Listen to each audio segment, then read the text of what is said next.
Commanders, welcome back to the port for day 4 of Fleet Week. We are looking at the new American Tier 6 Tech Tree Battleship, the North Carolina, available at time of this recording in early access. It is a fast battleship and divergently different from the Colorado.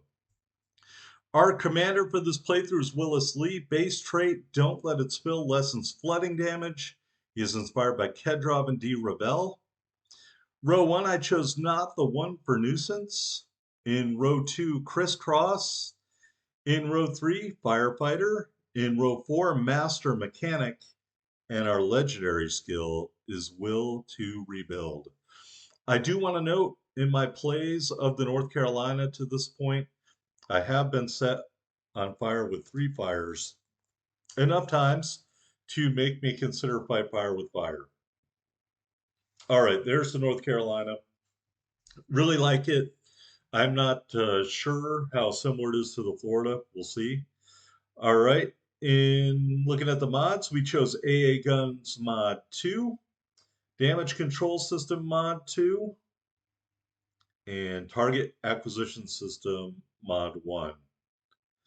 And the North Carolina is fully upgraded. Taking a look at the loadout, we've got 4 charges of the repair party and 3 charges of the catapult fighter. We are using the Epic Ship XP booster and the Common Battle booster for speed. Ignore the camouflage here. In the playthrough, I used the temporary Type 4 camo because I ran out of these other ones. And we're sporting the brand new Independence Day 21 flag. All right, taking a look at the stats. 58,000 hit points with a 25% torpedo damage reduction. As far as the artillery goes, we've got 3 triple rifle turrets, firing range 15.9 kilometers, reload in 30.3 seconds, turn in 29.3 seconds. HE shells do 5,700 damage with a 36% fire chance. The AP shells do 13,100 damage. You've got 10 2-barrel 127 or twin 127 secondary batteries. Their firing range is 4.5 kilometers. Reload 6 seconds. They do 1,800 HE shell damage with a 5% fire chance.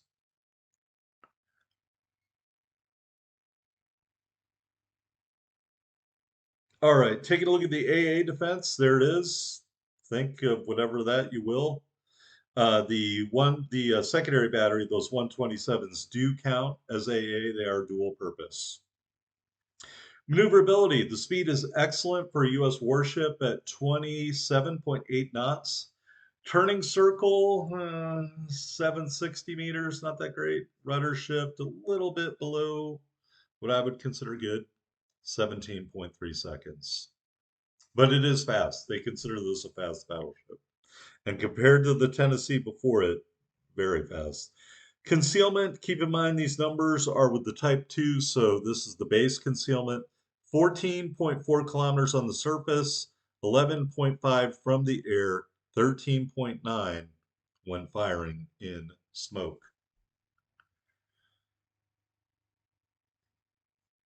And on to the armor viewer. Now, this is what I mean when I say we're going to compare it to the Florida. And I don't even have the Florida to compare it to, but I would imagine they aren't very different. As you can see, you have a kind of a weird fat T-shaped citadel. The crossbar and the front of the T are more heavily armored. You are prone to plunging fire in the superstructure of the ship. So I would avoid being in plunging fire range, which my understanding is greater than 15 kilometers from the enemy. Our front plating is 25 millimeters. So if you are a mathematician, you can figure what guns can penetrate you through the front. That torpedo belt is pretty anemic. The turrets are heavily armored, but that doesn't mean they can't be knocked out, especially on the sides.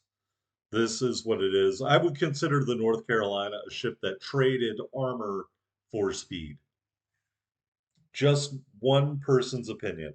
And I would be willing to bet that the armor scheme is similar to the Florida. Obviously, the Florida has way different guns. All right, there's an unsightly cut. Here is the ship with that Type 4 temporary camo mounted. And here is the battle we are getting into. So I don't own the Florida. I don't plan to buy the Florida. I mean, I would accept it if it came in a crate, but I don't plan to buy it. Um, so we are here on a match that kind of plays to the strengths of the North Carolina. I hate to say, I wish there was an aircraft carrier, but I wish there was an aircraft carrier in here to show you how good this is at shooting down airplanes. I want to say in the games that I played up to this point, I think there was one game where I had 26 airplanes shot down. Of course, they were coming after me at that point. So we are on shards. It is a domination match, which with our speed I consider to be not a hindrance. We are top tier in this battle, so factor that in. I want to say I think my best showing as the bottom tier ship in the battle, maybe a 75,000 on I don't remember the names of any of the maps. It's one of those bigger maps with all the islands in the middle, and then you've got the two caps on one, over near Charlie, like Charlie and Delta, sacked over each other.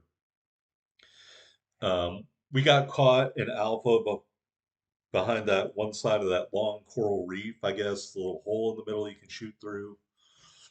Fighting lots of tier sevens. Ended up with 75,000. I thought it was a pretty good match, but I did not feel that it met the standard to be recorded or at least replayed. I did record it, but then I deleted it. So that is what it is. I know you guys like games with higher damage.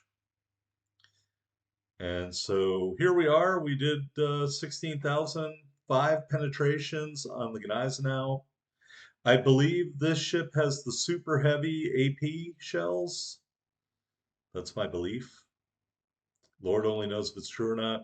This salvo slightly less fruitful as well, significantly less fruitful. You slowed down, I think, about a quarter the damage of the first salvo. So here we're going to use a little bit of the ship's speed to get out of the way of these torpedoes. And unfortunately, I'm not going to be able to get around the island enough to get side shots at the Gneisenau, which I shall endeavor to recover from this event, but it may take a lot of alcohol. I just can't bring myself to shoot there because I feel that it would just be a waste of ammo. And I'm also fearful there's a destroyer near here. There are a couple of destroyers. This ship, obviously, a little more able to deal with destroyers than the ships that precede it in the tech tree, the Nevada and the Tennessee.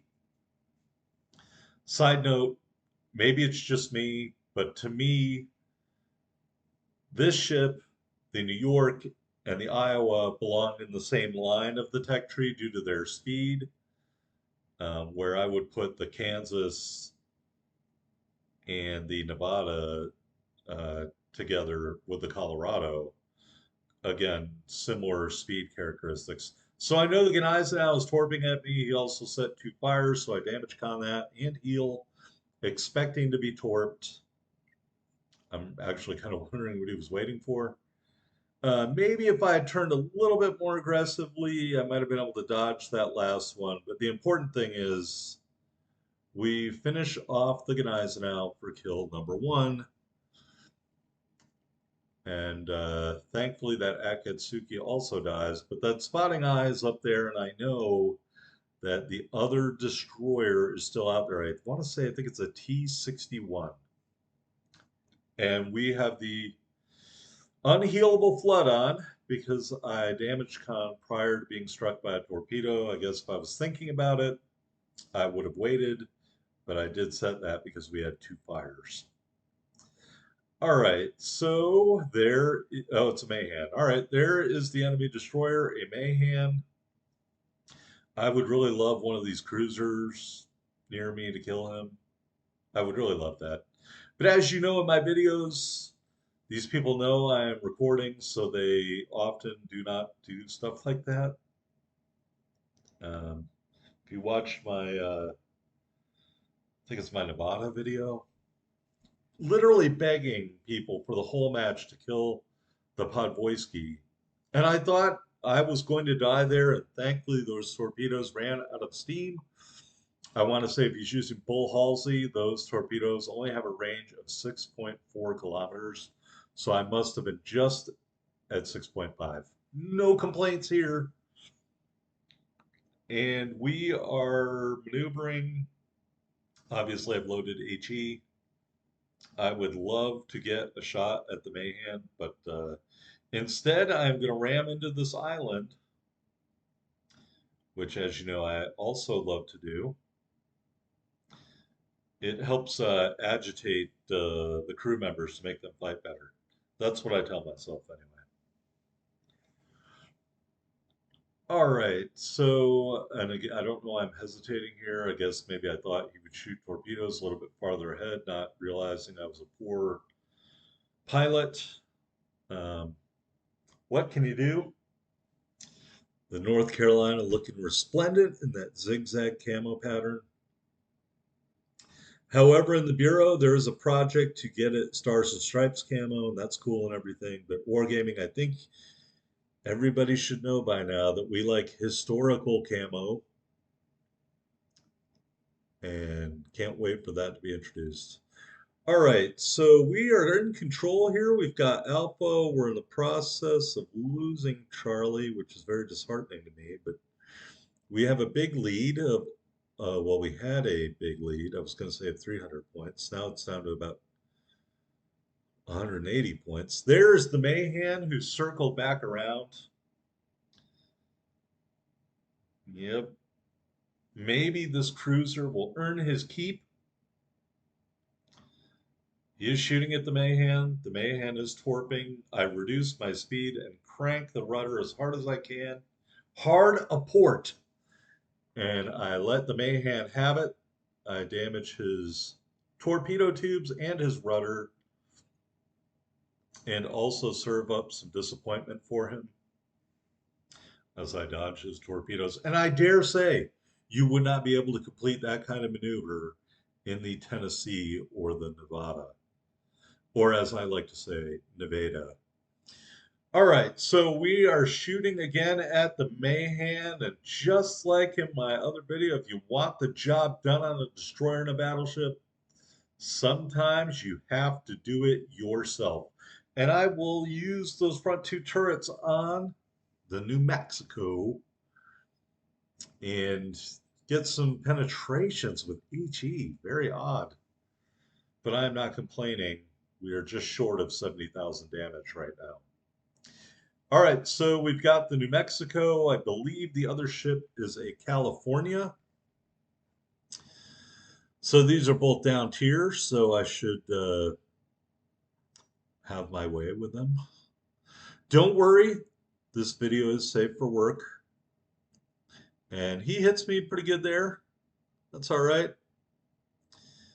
We'll let him get in a couple shots, think he can do some damage to the North Kakalaki before we put the smackdown on him. All right, now here's a maneuver that I really like from one of my teammates. Hopefully I look at him so I can identify what he is. All right, the West Virginia, who has a little bit less health than the New Mexico. He is going to duck out of here and go into B and cap B. And I want to commend him for a very smart play. I expected him to try to ram the New Mexico or something like that. And I mean, either would have accomplished the same thing, but this guy understands there's nobody in theory to prevent him from capturing B. He's behind an island, and so he does just that. So kudos to the West Virginia captain for having your brain engaged. All right, we put in a salvo, bad dispersion, and not great aim on the New Mexico. He is damaged, and I believe one of my teammates here is going to Going to finish him off before I can get any other shots at him. And there's that. All right, so the West Virginia again doing a great job of capping while staying behind cover. Taking a look at the map, the only thing left is a California. He is within our gun range, and so I'm going to give him the first two turrets and then turn to get the third one in line and shoot that one too. As you can see, we did a fair amount of damage there. I don't know, maybe about 12 to 15,000. And now we're over 90K with that third turret weighing in. And I mean, this match is won. It's a foregone conclusion. We have an insurmountable lead in points. The only way the California can win is to kill all of my teammates and me. And he is safely behind a large landmass that even the shells of the North Carolina cannot get through. So I'm going to flare out here a little bit in order to keep all three turrets on target. When he comes around the corner, I want to punch him with all three right in the face. So that's my plan. And I'm hoping that on Monday, this ship line can come out of early access. So those of you who haven't gotten these ships yet can start to get them. Honestly, I'm hoping to unlock the Kansas. And if I can unlock the Kansas on Monday, I will try to crank out a video for that and put that one up on Friday and displace my video of the Massachusetts to next week. And if that happens, you will know, especially if you are subscribed to my channel. I have 16 subscribers. I know it is truly a massive amount. And we're just doing our thing over here. All right, so one more salvo here at the California. This is the end, and we get the killing blow. We end up with 106,520 total damage, 3 big kills, a unsinkable medal, which I don't think I've gotten very often because I hardly know what it is, and 274,943 silver. Going to the scoreboard, we finish at the top of the board, 2411. Thanks so much for watching, everybody. Have a great holiday.